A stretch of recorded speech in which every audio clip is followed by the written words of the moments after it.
Student, today we are going to take topic kinds of partnership.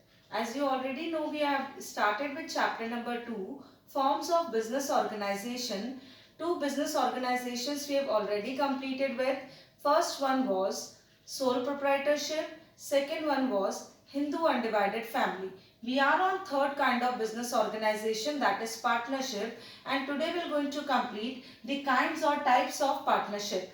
The first one is partnership at will. Such type of partnership starts at the option of partners, or we can say at the will of the partners. Till the partners mutually agree to continue with such kind of partnership, they can do so, and with the option of even one partner, such partnership gets dissolved. Such kind of partnership is known as partnership at will.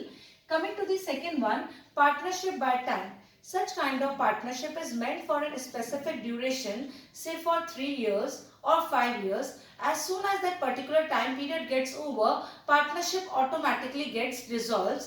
I'll give you one example. Four partners enters into a partnership agreement for say 5 years. At that time, at the lapse of the 5th year, this partnership automatically gets dissolved. Coming to the third one, partnership by purpose. Now such kind of partnership is meant for one or the another task or project or for certain purpose or objective. As soon as that purpose or objective is accomplished, this particular partnership also dissolves. For example, four partners just entered into an agreement to complete any building project. As soon as that building project gets over, this partnership automatically gets over.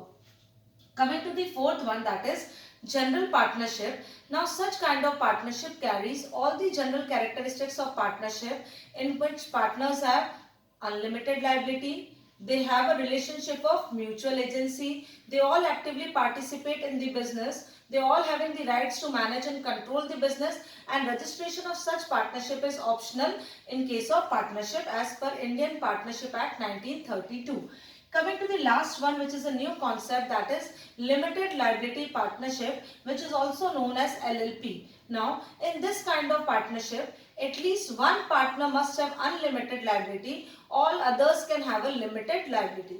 The partners having limited liability do not bound the firm by their act. Moreover, they do not have any right to interfere into the business of the partners, and registration of such kind of partnership is compulsory. Okay, so here we have completed with 5 kinds.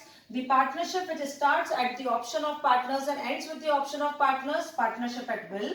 The partnership which starts for a specific duration, it is known as partnership by time. The partnership which is meant for one or the another objective, it is known as partnership by purpose. The partnership in which all the characteristics or basic features of partnership is there, it is known as general partnership. And limited liability partnership is that partnership whose registration is compulsory, in which at least one partner has unlimited liability, rest all other partners can have a limited liability. So here we have completed with our topic kinds of partnership. We're going to just carry on with the further topics in the next video. Thank you.